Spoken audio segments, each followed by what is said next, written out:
Hi, I'm Alex Archbold, and I've been buying and selling antiques since I was 9 years old. From basements to scrapyards, I'll look just about anywhere I can to find lost antiques and collectibles. And sometimes I'll go big and buy everything. With my wife and kids, we run an antique shop in Edmonton, Alberta, Canada, filled with some of the most unique items we can find. I never know what's going to happen or who I'm going to meet.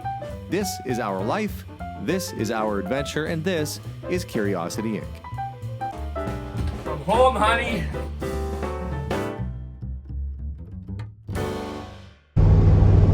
Good morning. It is a pickin' kind of day.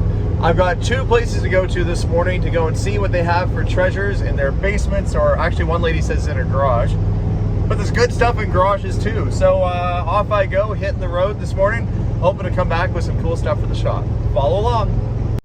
Okay. And there are some boxes here, so whatever you're interested in. Oh, you've got shopping baskets all set up for me over there, shopping boxes. Yeah, I have to wear special cat food, so those are lots of boxes. Well, you've got a variety of stuff. I remember Spirograph. Who didn't like Spirograph? Look at that kid's shirt. It looks like they used a Spirograph to make the pattern on his shirt. Back when your mom would take it, that kid has a, I don't know if that was a bowl that they used on his head, but he's not had an ace haircut, that's for sure. That's a cool piece. Commonwealth Games Bear. I think my grandma had this. His nose has become a little flattened. But that was a big deal here in Edmonton back in the 70s. The royal family came to visit. And oh, that's neat. 1939 Royal Tour. You know that I for a brief time, had the Royal Tour car that we got to the Reynolds Museum. So when they did this tour, in 1939, they were selling plates, and then later I would get to drive that car around. That's neat. All sorts of fun stuff. Somebody was into the Royals. Was that you? That was my mother. That was your mom collecting Royal stuff? Yeah, this is all from the 39 tour. My grandparents actually met the Royals. Oh, she met the one. Hamilton. Okay. Well, there used to be many more collectors for Royal stuff than there is now. In the last few years, they've taken a little bit of a... they haven't been as popular, I guess. And you've got some old Barbies in here. Yeah, Barbies, and cases, a lot of clothes. There's a late 60s or 70s G.I. Joe and its action team. I don't think he's in there. Well, his outfit is. What's Barbie been up to? She's got some random G.I. Joe's clothing hanging out with her stuff. So you've got some cases full of stuff here? Yeah. Okay, is it okay to take it out of the box? Okay. All right. I can tell already, this is the black shiny Barbie case. It's always nice when you see these because that means it's a little bit older. Because some of the newer stuff actually isn't all that collectible. And sometimes people ask me, should I buy all these quote unquote collectible Barbies? Not a lot of them have a huge amount of value.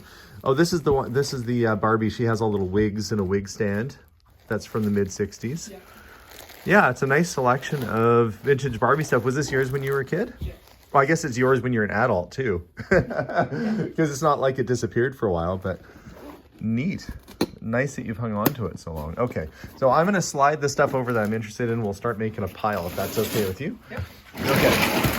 I'm a grown man buying Barbies. This is of interest. And that's my old stamp collection. Oh, okay. And actually some of it, I think my granddad's. So you all collected stamps. Well, that's quite a variety. That'll take some going through. But your grandpa collected stamps too? Yeah. And none of your family's interested in stamps? No. Yeah, it's a different sort of collectible now. I'm gonna slide that over. My older son is into cars. Oh, well, I don't blame you. You're saying that your husband's into cars as well. Some of these little spoons are worth picking up if they're silver. I found somebody in Holland wrote me and they said, young people are collecting spoons over here. I was like, really? Because that seems like something like my grandma. Actually, my grandma did collect spoons. But it's the sterling, has some silver value. I don't know that any of them are sterling. I don't think so, but they're kind of neat. So for and that looks like a little warmer. Yeah. That's a pocket warmer. You heat that up, kind of like a lighter almost, and you put it in your pocket. Beets, I guess, my grandma would say they'd heat up a hard-boiled egg and they'd put it in their pockets and take it to school so they'd keep their hands warm on the way to school, and then they'd eat the egg when they got there. That was pretty creative. Oh, that's cottageware. Cottageware, okay. And you're not using your cottage wear anymore? Okay, I see. My mother and my aunt used to cruise the antique stores when they went. And they were looking specifically for cottage wear? Stuff, and Mom was like, oh, Jane would like this. And not necessarily. Well, you always hope to get ahead in the antique business, but this isn't what I had in mind. No. Does she have the body for her too? No. No? Okay. We could transplant that and have a terrifying looking baby. But you know, there are many doll collectors out there who might need it, and they might use it just for transplanting hair or who knows what. So quite a little variety. Okay, I'm going to come back to this pile. I'm going to do the peruse. It's some collector coins. Yeah. Centennial coins. Oh, of course, some toy cars. You know how I feel about Matchbox. It looks like you might have picked them up at an antique sale or antique mall at one point. These are the ones that didn't make the cut to stay in the collection? Yeah, well, they weren't actually minis. They weren't minis, so they didn't... We have a lot of minis in the house. So. Well, you know, the nice thing about minis, they don't take up a lot of room. That's kind of a cute little bowl. I mean, sometimes I just buy stuff that I think is just fun. Yeah, it's You know, probably not old. no, it's not old, but I mean, it is carved wood, little giraffe drinking from the water. I guess what is it meant to be? Like a soap dish where you put candies or who knows? Probably candy dish. Candy dish or something. It's kind of neat. You have a lot of doll clothes too. Or this is... Oh, that's actual dolls. That's actual dolls? Okay. My mother had a friend who was a world traveler, and she used to bring the dolls.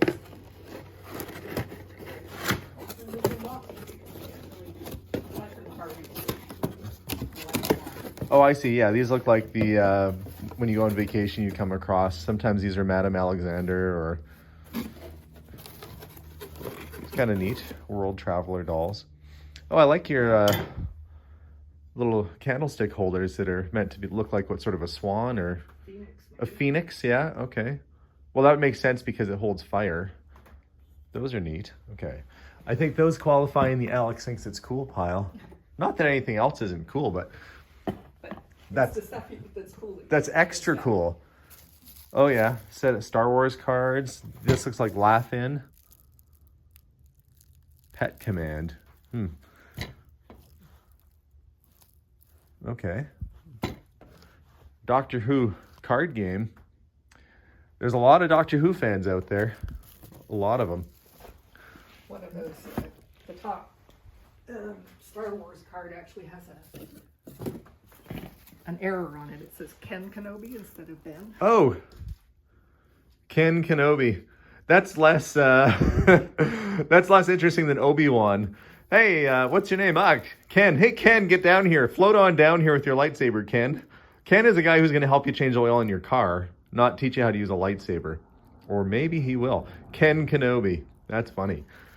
So that's cool. So they must have corrected that at some point then, too. So, yeah. Okay. Apparently it was the Canadian. It was a Canadian. I looked it up to see. It was the Canadian error. All right. We've got a clock. Does it still work, do you know? It does not. It does not? Well, it works. It's what they always say, a broken clock is right twice a day. That's right. My husband did look into fixing it, but he decided he wasn't interested enough. Little copper teapot. Kind of an interesting little thing. I don't know why. I got a thing. You know, I do like teapots. I always seem to have, and we sell tea at the store, so I'm going to set the teapot there. And all right.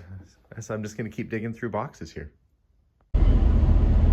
Okay, deal number one is done for the day. Absolutely lovely lady, and her husband collects minis. A man after my own heart. He loves old cars, and hopefully he'll come by and see us at the shop sometime. But I have another stop to make, so it's time to hit the road again and go check out stop number 2 today. As you can see, I'm back at the store now, and I did find some stuff at the other place. Pretty good haul today. There's one problem though. I did buy a whole bunch. I bought a nice 1950s hockey table. I hit a bump. Tailgate opened up on the truck and apparently I lost it. That's kind of a big bummer, that is. But miraculously, all the little men, all the men that go inside of the game, which are actually the valuable things, were in a basket next to it and they survived. So I guess there was some light at the end of that tunnel. Let me show you what survived the trip. There was a pile of stuff from both houses that I went to today. But I saw this on a shelf and I thought that was cool. The Beverly Hillbillies game. Isn't that fun? Both my dad and my father-in-law used to like watching this show. So when I see it, I actually kind of think of both of them. Nothing like the hillbillies there shooting for some food, and up from the ground came a bubbling crude. And a really old Monopoly game. The very earliest Monopoly games actually didn't come in a big box like this. They were the board sold with a small box with the game pieces. And then later they put it in this, but this is still a nice early piece. This was kind of cool. This is for measuring your height. So you put that, like, you tape it on your bedroom wall. And you can see they've been measuring themselves in the 1980s. When does it start? I guess the earlier ones would be at the bottom. And it tells you how tall you are compared to a stormtrooper, Ben Kenobi. It's a Star Wars kind of day today. So it looks like they started doing this around 1979. 77, in fact. Look, 77 is when they started. So this is a very early piece. I don't think many of these probably would have survived. Kind of a cool thing, and it's got all the kids' heights, including the dad and stuff on it. That's neat. And so somebody was a Star Wars fan, and there's Star Wars records from the original soundtrack. And then, of course, The Empire Strikes Back. I remember having these when I was a kid, too. And just a lot of really good records. U2, and there was Peter Gabriel. There was Ramones, Rolling Stones. So a lot of good records in here that I'm pretty happy to have gotten. I'm going to pull these out of the way and show you something else. Look, these are the little tin guys. I'm so glad that these were not lost along the way. I feel so stupid that that fell out of the back, but it was not intentional. I made sure it was closed really good. I don't know what happened there. I know I did hit a big speed bump and I felt something bang. But we've got all that. This, the lady was telling me this was hers when she was a kid. And what you would do with this little stove, this is how toys are different now than they were then, is you would put, it had a little burner in there. And she said what you would put in, she put in alcohol-soaked cotton balls, and you light them on fire, and it would actually make these burners go, and you could cook little things on your stove. You'd give your kids fire to play with in their bedroom, and they could actually burn themselves or cook things on this little tiny stove. So this is a functioning stove, made in Germany, I think, or was it made in England? Made in Great Britain, so it's English made. But really cool that it still has the burner on the side. I've not come across one like this. This is just tin plate, so I imagine that would get pretty toasty hot on the top there, but cool nonetheless. And in this box, look, a really nice Nylant fire truck. There's a Snoopy lunch kit, but what's inside of the Snoopy lunch kit is farm accessories and a few little toys in here. Why are there farm accessories and toys? Because there's a tin plate barn, complete with its silo. Neat little set. And under all this, underneath everything in here, we lift the truck out of the way. You can see we've got a Mark's Tin automotive garage, probably like an Esso station or something like that, or BA station. Pretty nifty. And if you've ever had these when you were a kid, these are the old Hot Wheel play sets. I'm old enough to have had this exact one, in fact. Probably dates from the mid-70s. Look, it's got a little hospital that pops up. You put your car, it runs on down. Forever, if I ever get these things in, I always look because sometimes there's cars parked in the garage. Nothing in this one, but still a fun little set. And there's two of them. I had that one as a kid, and I had the construction site. This is not the construction site, is it? Let's find out. It is a construction site. Huh, yeah, I had these. I wonder, wouldn't that be funny if these were my exact toys I had when I was a kid, because I did have these too. And my mom would give me cornmeal and stuff to put in here, and I'd fill up my little dump trucks and stuff like that. Many an hour spent, a young version of myself playing with these exact toys. Fun, fun, fun. I'm gonna keep these packed in the box for now until we're ready to get these put out, which is what I will do tomorrow. I've been trying to retrace my steps for that hockey game that fell out. No luck. Either it's been, it's picked up by somebody, because there's no remnants of it even on the road. So I guess I lost one thing today, a casualty to the pick and war that is there, but I did end up with some fun stuff. Anyway, guys, thanks for tuning in. Some of these items that did survive my trip today will be headed to auction for December 4th. So if you are on Kastner's website, you'll see a December 4th sale coming up pretty soon. and some of these cool things that I found will be available for bidding soon. Either way, guys, subscribe if you haven't already. Check us out online and come in the store, check out the auction. There's all kinds of things you can do. Have a wonderful day, guys. We'll see you all soon, and bye for now.